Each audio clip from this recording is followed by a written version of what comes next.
শুভ সকাল বন্ধুরা, কেমন আছো তোমরা সবাই? আশা করছি সবাই ভালো আছো, সুস্থ আছো, আর আমরাও ভালো আছি। আমার আরও একটা নতুন ব্লগে তোমাদের অনেক অনেক স্বাগত জানাচ্ছি। তো আজকে একটু সকালবেলায় উঠেছি, তো তার জন্যই কিন্তু রোদটা ঠিকঠাকভাবে বেরোয়নি, হালকা কুয়াশা কুয়াশা লাগছে। তো যাই হোক, বাইরের পরিবেশটা না ভীষণ সুন্দর লাগে, তো তার জন্য একটু তোমাদের সঙ্গে শেয়ার করলাম। তো তারপর ব্রাশ করে চলে এলাম, এদিকে সবাই মিলে চা খাচ্ছে। সবাই বলতে বৌদির মা, বাবা, বৌদি, দাদার ছেলেরা, তো সবাই। তো আমিও ব্রাশ করে চলে এলাম, এখানে একটু চা আর মালপোয়া খেয়ে নিচ্ছি। আর মালপোয়াটা কিন্তু দাদা আনলে প্যাকেটই আনে, তো বেশ ভালো লাগে। তো যাই হোক, একটু সবাই মিলে হাসি ঠাট্টা করলাম। তো তারপর সোমু উঠে পড়েছিল, ওকে ব্রাশ করালাম, আর এদিকে জল বের করছে, তাকে একটু বকাবকি করছিলাম। তো তারপর ও খেয়ে নিয়েছিল। তো তারপরে কিন্তু ও মাছ ধরতে গেছে ওর দাদার সঙ্গে, আর আমি একটু বাড়ি যাব, তো তার জন্য ওকে ডাকতে এসেছি। ওর বাবা কিন্তু প্রথমে সকালে উঠেই চলে গেছে, যেহেতু ওর কোচিং থাকে সেই কারণে। আর একটু আমি দেরি করে যাচ্ছি, যেহেতু আমার ছুটি আছে সেই কারণে। আর দাদা ছেলেকে জিজ্ঞেস করলাম যে কী মাছ ধরলি, বললো একটা তেলাপিয়া মাছ ধরেছি। তো যাই হোক, তারপরে কিন্তু চলে এসেছিলাম। সত্যি কথা বলতে কি, বাড়ি আসতে একেবারেই ইচ্ছে করছিল না। তো ভেবেছিলাম আজকে যেহেতু ছুটি নিয়েছি একটুখানি রেস্ট নেব, কিন্তু তার কি উপায় আছে। তোমাদের দাদাভাই বলল যে বাড়িতে যাবে, একটু কাজ আছে। তো সেই কারণে বাধ্য হয়ে চলে এলাম বাড়িতে। আসলে কি বলতো, ঘরটা না একটু পরিষ্কার পরিচ্ছন্ন রাখলে কিন্তু বেশ ভালোই লাগে। তো সেই কারণেই কিন্তু এসছি। মানে সিঁড়ির কাছে কিছু জিনিস ছিল জানো তো, ওই জিনিসগুলো তোমাদের দাদাভাই বলেছিল একটু পরিষ্কার করবে। আমিও বলেছিলাম যে একটু পরিষ্কার করে ওপরের দিকে তুলে দিলে বেশ ভালো হতো। তো তোমাদের দাদাভাই কিন্তু এসে সিঁড়িতে যে জিনিসপত্র ছিল একেবারে ওপরে তুলে দিয়েছে। আর তারপর আমি কিন্তু পুরো বাড়ি ঝাড় দিয়ে এই যে ধুলো ময়লাগুলো বের করলাম। দেখতেই পাচ্ছ প্রচুর পরিমাণে ধুলো হয়েছিল ওই সিঁড়ির ওপরের দিকটায়। মানে উপরের দিকে না অনেক জিনিসপত্র ছিল, তো ওইগুলো না সবসময় সরিয়ে ঝাড় দেওয়া হতো না, তো সেই কারণে এত ধুলো জমে গেছিলো।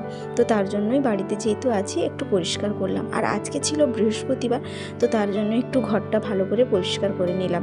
তো যাই হোক, ঝাড় দেওয়ার পর এদিকে সামনের দুয়ারটা একটু জল দিয়ে ভালো করে পরিষ্কার করে নিচ্ছি। আর সত্যি কথা বলতে কি, সেই সপ্তাহের কিন্তু একদিনই আমি ঘরদোরগুলো ভালো করে পরিষ্কার করি। আর এমনিতে সময় পাই না বলে অন্যান্য দিনগুলোও করতে পারি না, যেহেতু বৃহস্পতিবার একটু পরিষ্কার পরিচ্ছন্ন রাখতে হয়, তো সেই কারণে একটা দিনই পরিষ্কার ভালো করে নিই। তো সেই জন্য একটু ভালো করে ঘরদোরগুলো পরিষ্কার করে নিচ্ছি। তো ভালো করে ধুয়ে দিয়েছিলাম, তারপর এখন ওই ঝাড়ু দিয়ে একটু জলগুলো বের করে দিচ্ছি, না হলে একটু স্লিপ করবে, তো সেই কারণে। আর ওই দিকে যে মেয়েরা ছুটে গেল, ওই দিকে না বাচ্চাদের একটু প্রোগ্রাম হবে। মানে আমাদের বাড়ির পাশে না একটা কালী পুজো আছে, তো সেই অনুষ্ঠানে কিন্তু ওরা অংশগ্রহণ করবে, তো সেই কারণেই কিন্তু ওরা প্র্যাকটিস করছিল। আর ওদিকে পেপার পাতিয়েও বসছিল। আর আমার কয়েকটা গাছ ছিল জানো তো, হাতে লাগিয়েছিলাম। ওই কুমড়ো গাছ, লাউয়ের গাছ, পুঁই বিচুটি গাছ, ওইগুলো লাগিয়েছিলাম। তো কয়েকটা গাছের উপর না পা দিয়ে দিয়েছিল। তো যাই হোক, ওগুলোকে আবার ভালো করে লাগিয়ে দিয়ে এলাম। আসলে ওরা তো বাচ্চা, হয়তো দেখতে পায়নি ঠিকঠাকভাবে কী গাছ, তো সেই কারণে পা দিয়ে দিয়েছে। তো তার জন্য আর সেরকম কিছু বলিনি। আর ওই গাছগুলো না লাগালে বেশ ভালো লাগে জানো তো, নিজের হাতে যখন লাগিয়ে ফলন তুলবে তখন কিন্তু বেশ ভালো লাগে। আর কয়েকটা করলা গাছ লাগিয়েছিলাম, করলাও বেশ হয়েছে। আর কুঁদরি গাছ না আমার মা লাগিয়ে দিয়ে গেছিলো, তো প্রতি বছর তোমাদের দাদাভাই ওই গোড়ার দিকে একটুখানি রেখে পুরো গাছগুলোকে কেটে দেয়, মানে যখন শুকনো হয়ে যায়। তো ওই কুঁদরি গাছেও না অনেকগুলো কুঁদরি ধরেছে জানো তো। আর ওই টাটকা টাটকা সবজি তুলে খেতেও ভীষণ ভালো লাগে। কিন্তু এদিকে সবজি চাষ করা ভীষণ কঠিন জানো তো, সব সময় কিন্তু লক্ষ্য নজর রাখতে হয় বানরের জন্য। আর আমরা যেহেতু বাড়িতে থাকি না, তো সেই কারণে সেভাবেও লক্ষ্য নজর রাখতে পারি না। যখন ফলনটা হয়ে যায় তখন কিন্তু খেয়েও যায়। তো যাই হোক, যেটুকু বেরোয় তো সেটুকুই খেলে কিন্তু অনেকটা বেশ ভালোই লাগে। তো যাই হোক, তোমাদের সঙ্গে কথা বলতে বলতে পুরো বাড়িটা কিন্তু ভালো করে মুছে পরিষ্কার করে নিলাম। তো তারপর চান করে চলে এসেছিলাম পুজো করতে। কিন্তু তোমাদের দাদাভাই কিন্তু সব কিছু রেডি করে রেখেছিল। কি বলো তো, ফুল তুলে এনেছিল, ওই বাসনগুলো ধুয়ে এনেছিল। আসলে সমু স্কুলে যাবে, তো সেই কারণে তোমাদের দাদাভাইকে বলেছিলাম তুমি না হলে চলে যাও, আমি পুজো করে যাব। ও বলল আমি একা বের করতে পারবো না। তো তার জন্যই তোমাদের দাদাভাই একটু হেল্প করে দিয়েছে। তো যাই হোক, ও হেল্প করছিল বলে একটু তাড়াতাড়িও পুজোটা করে নিলাম। তো তারপর এদিকে বাচ্চারা মিলে ওই অনুষ্ঠানের প্র্যাকটিস করছিল, আর আমি একটু ক্যামেরা করছিলাম বলে ওরা পালিয়েও যাচ্ছিল। আর এই যে ঘরটা দেখতে পাচ্ছ, এখানে কিন্তু কোচিং হয়, আর বাচ্চারা সবাই মিলে কিন্তু এখানেও কিছু প্র্যাকটিস করছে। তো তারপর কিন্তু চলে এলাম বাবার বাড়িতে। আর হ্যাঁ, সমুকে তখন বলেছিলাম নিয়ে যাব বলে, কিন্তু সমু কিন্তু যেতে চায়নি জানো তো। ও কিন্তু তার দাদার সঙ্গেই ছিল। আর এসে যখন দেখি এখানে ভাত খেতে বসছিল, আর রেগে কিন্তু ওই জলের বোতলটাও ছুঁড়ে দিল। তো যাই হোক, তারপরে বৌদি এদিকে রান্না বসিয়েছিল, আর এদিকে আমার যে পিসিমণি এসছে, পিসিমণি কিন্তু কিছু আনাজও করে দিচ্ছিল, আর বৌদি কিছু সবজি বের করে দিচ্ছিল। তারপর সমুকে চান করিয়ে বের করেছিলাম স্কুলে নিয়ে যাওয়ার জন্য। ও কোনো মতেই কিন্তু স্কুল যেতে চাইছিল না। তো স্কুলের ড্রেসটাও পরেনি জানো তো। তো ওকে কিন্তু ভুলিয়ে নিয়ে আসা হচ্ছে স্কুলে। ওকে বললাম যে চলো একটু বাজার থেকে ঘুরে আসি।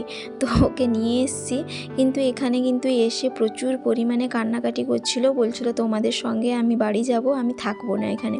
আসলে কয়েকদিন যদি স্কুলটা যাওয়া বন্ধ হয়ে যায় তখন কিন্তু ও প্রচুর পরিমাণে বায়না করে যে আমি স্কুলে আর থাকবো না, যাবো না, এরকম বলে।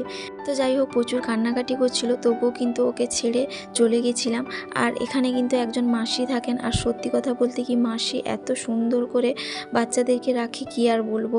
এই স্কুলে কম করে 30 জন মতো বাচ্চাও পড়ে, মানে ছোট বাচ্চা। কারুর পেছনে কিন্তু সময় দিতে হয় না, এই সমুর পেছনেই কিন্তু ওই মাসি অনেকটা সময় দেয়, বেশ ভালো লাগে জানো তো। তো যাই হোক, তারপরে কিন্তু বাবার বাড়িতে চলে এসেছিলাম। এখানে একটু ডাল আর ওই মাছ ভাজা আলু মাখা দিয়ে ভাত খেলাম, তোমাদের দাদাভাইও খেলো। তো তারপর এদিকে তোমাদের সঙ্গে একটু রান্না শেয়ার করছি।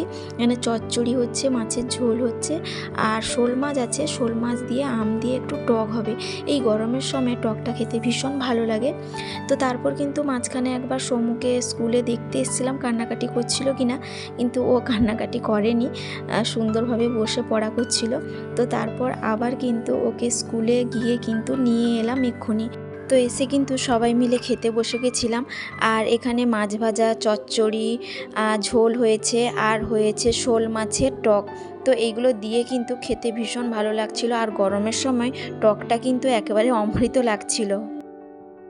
তো তারপর কিন্তু সবাই মিলে খাওয়া দাওয়া করে ঘুমিয়ে পড়েছিলাম। তো এক্ষুনি উঠলাম, আর সমু এখানে তার দাদার কিন্তু একটা জিনিস নিয়ে বসে পড়েছে, ওই বাবলস ফোলাচ্ছে, আর বাবলসগুলো কিন্তু ভীষণ ভালো লাগে বলো। তো যাই হোক, সমু এখানে বেশ আনন্দ করছে, আর আমি বকাবকি করছিলাম যে ওটা যদি পড়ে যায় তখন কিন্তু একেবারেই সব নষ্ট হয়ে যাবে। তো যাই হোক, আর এখানে দেখতে পাচ্ছ বৌদি, দাদা, দাদার ছেলে সবাই মিলে কিন্তু একটা কাজ করছে। কি বলো তো, দাদার যেহেতু ইলেকট্রনিক্সের দোকান আছে, তো সেই সব কাজগুলো সবাই মিলে একটু করে দিচ্ছিল। একটু হেল্প হলে বেশ ভালো হয়, তো তার কারণে। তো তারপর আমি আর সমু মিলে বেরিয়ে পড়েছি একটু সামনে ঘোরাঘুরি করব বলে, যেহেতু আমি বাড়িতে থাকলে সেভাবে বাইরে বেরোতে পারি না। তো এখানে যেহেতু আছি, একটু ফাঁকা আছি, তো তার জন্য একটু বেরু করতে যাব। তো সমু বিরক্ত প্রকাশ করছিল আমি একটু ক্যামেরা করছিলাম বলে। তো তারপর আমার একজন কাকুর বাড়িতে এসেছিলাম, তো এখানে শুনলো না, পায়েস, লুচি, মিষ্টি, তরকারি দিয়েছে। তো এখানে একটু করে খাচ্ছিলাম, আর সঙ্গে পিসিমণিও এসেছিলো, মানে পিসিমণি আগে এসেছিলো। তো তারপর কিন্তু চলে এসেছিলাম, আর এখানে এখনও পর্যন্ত কাজ হচ্ছে, দেখতেই পাচ্ছ অনেকগুলো জিনিস ছিল, তো তার জন্য সবাই মিলে একটু করে হেল্প করছিল। তো তারপর বৌদি সবার জন্য চা করেছিল, তো আমিও একটু চা খেলাম। সবার বলতে ওই বৌদির বাবা মা ছিল। তো এখন কিন্তু বেরিয়েও পড়েছে বাড়ি চলে যাবে বলে। তো বন্ধুরা, এখন হচ্ছে সন্ধ্যের সময়। পিসুমণি এখানে কিছু সবজি কেটে দিচ্ছে, আর কিছু সবজি বৌদি আগে কেটে কিন্তু রান্নাটাও বসিয়ে দিয়েছে। আসলে ওই যে অনুষ্ঠান হচ্ছে, তো তার জন্য কিন্তু পিসুমণির ছেলে আর বৌমাকে দাদা ডেকেছে। পেশাবুকেও ডাকছিল, পেশাবু বললো আসবে না, তো তার কারণে কিন্তু শুধু দুজনই আসবে। তো তার জন্য বৌদি রান্না বসিয়েছে। এদিকে মাছের মাথা দিয়ে ওই কুমড়োর ঘন্ট হবে, ওইটা কিন্তু খেতে ভীষণ ভালো লাগে। তো বৌদি এখানে রান্না করছে, আর পিসুমণি ওইদিকে টুকিটাকি সবজিটা কেটে দিচ্ছে। তো বৌদি এখানে ঘন্টটা ছুঁক দিল মাছের মাথা দিয়ে। তো তারপর কিন্তু সমুকে পড়তে বসেছিলাম, ও কিন্তু পড়তে বসবে না বলছিল। তো আজকে যেহেতু স্কুলে গেছিলো, তো তার জন্য স্কুলে পড়া দিয়েছে, আর না করলে কালকেও আবার সমস্যা হবে। তো সেই কারণে ওকে একটু অনেক কিছু বুঝিয়ে পড়াটা করাচ্ছি। আর ওর বাবা যেহেতু বাজারে গেছে, তো তার জন্য ও পড়া করতে চাইছিল না। আসলে আমার থেকে না তার বাবার কথাটা একটু বেশি শোনে, ওর বাবার কাছেই কিন্তু বেশি পড়াশোনাগুলো করে, তো সেই কারণে শুনতে চাইছিল না। তো যাই হোক, একটুখানি পড়া করিয়েছি। তারপর এদিকে চলে এলাম। এদিকে বৌদি একদিকে ঝোল বসিয়েছে, আর একদিকে মাছগুলোকে ভেজে নিচ্ছে। কিছু মাছ ভাজা করবে, আর কিছু ঝোলেও দেবে। আর এদিকে তোমাদের দাদা ভাই দুটো ম্যাঙ্গো জুস নিয়ে এসছে, একটা বড়দার ঘরের জন্য, একটা ছোটদার ঘরের জন্য। আর এদিকে সোমু কিন্তু একটুখানি বের করেও খেয়েও নিয়েছে। আর এদিকে দাদার ছেলেরা, দাদা এখনও কিন্তু সেই কাজ করে যাচ্ছে, মানে বিকেল থেকে এই সব কাজগুলো চলছে। অনেকগুলো কিন্তু গোছানো হয়ে গেছে দেখতে পাচ্ছ। তো তারপর রান্নাঘরে চলে এসেছিলাম। এদিকে রান্নাবান্না কমপ্লিট, বৌদি ভাত বাড়ছে সবার জন্য। এখানে হয়েছে পটল ভাজা, ঢ্যাঁড়স ভাজা, মাছের ঝোল হয়েছে, কুমড়োর ঘন্ট হয়েছে মাছের মাথা দিয়ে, আর হয়েছে মাছ ভাজা। তো বৌদি বলল ভাত খাওয়া হবে, তো তার জন্য কয়েকটা জলের বোতল ভরতে। আর আমি সবগুলো জলের বোতল কিন্তু ভরে নিয়েছি, কারণ সবাই তো খাবে, তো সেই কারণে বৌদি বলছিল অল্প করে ভরলেই পারতে। তো আমি সবগুলো ভরে তারপরে একটা নিয়ে এলাম টেবিলে সোমুকে খাওয়াবো বলে। আর ওই দিকে দাদার ছেলে আর পিসিমণির ছেলে বৌমা যে এসছে, ওদেরকে বৌদি খেতে দিয়েছে ওই দিকে, আর পিসিমণিকেও খেতে দিল বৌদি। আর এদিকে আমি সোমুকে খাওয়াবো এখন। আর খাওয়া দাওয়া শেষ করে কিন্তু পিসিমণি তার ছেলে বৌমা অনুষ্ঠান দেখতে যাবে, কিন্তু আমি আর যাব না, কারণ আমার সকালে ডিউটি আছে, তো সেই কারণে। তো যাই হোক বন্ধুরা, আজকের ব্লগটা কেমন লাগলো অবশ্যই কমেন্ট করে জানাবে। যদি ভালো লাগে একটা লাইক কমেন্ট শেয়ার করতে কিন্তু ভুলো না। তো এখানেই ব্লগটা শেষ করছি। সবাই ভালো থাকবে, সুস্থ থাকবে, আবারও দেখা হবে।